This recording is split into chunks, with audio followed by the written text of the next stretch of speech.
ராணிப்பேட்டை மாவட்டம் சோளிங்கர் பகுதியில் சென்று கொண்டிருந்த சொகுசு கார் திடீரென தீப்பற்றி எரிந்தது.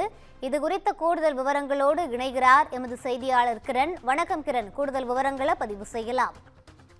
வணக்கம் ரூபி.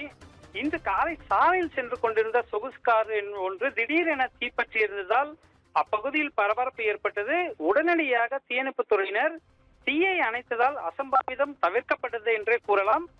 இந்த சம்பவமானது ராணிப்பேட்டை மாவட்டம் ஷோலிங்கர் நகராட்சிக்குட்பட்ட முருகாரெட்டி தெரு பகுதியைச் சேர்ந்த ரமேஷ் என்பவர் இன்று தனக்கு சொந்தமான டொயோட்டோ அர்பன் குரூசியர் காரில் சென்னைக்கு செல்வதற்காக ஷோலிங்கரிலிருந்து புறப்பட்டு சென்று கொண்டிருந்தார். அப்போது வட்டாட்சியர் அலுவலகம் எதிரில் சென்று கொண்டிருந்த போது காரின் என்ஜின் பகுதியில் திடீரென தீப்பற்றியுள்ளது.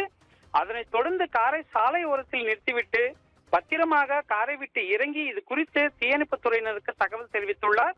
அதன் பேரில் சம்பவ இடத்திற்கு விரைந்து வந்த தீயணைப்பு வீரர்கள் காரில் தீப்பற்றி எரிந்ததை தண்ணீர் பீய்ச்சி உடனடியாக தீயை முழுவதுமாக அணைத்தனர். இந்த தீ விபத்தில் உடனடியாக காரை விட்டு வெளியேறியதால் அதிர்ஷ்டவசமாக கார் ஓட்டுநர் உயிர் தப்பியுள்ளார். இந்த சம்பவமானது அப்பகுதியில் சிறிது நேரம் பரபரப்பை ஏற்படுத்தியது. ரூபி,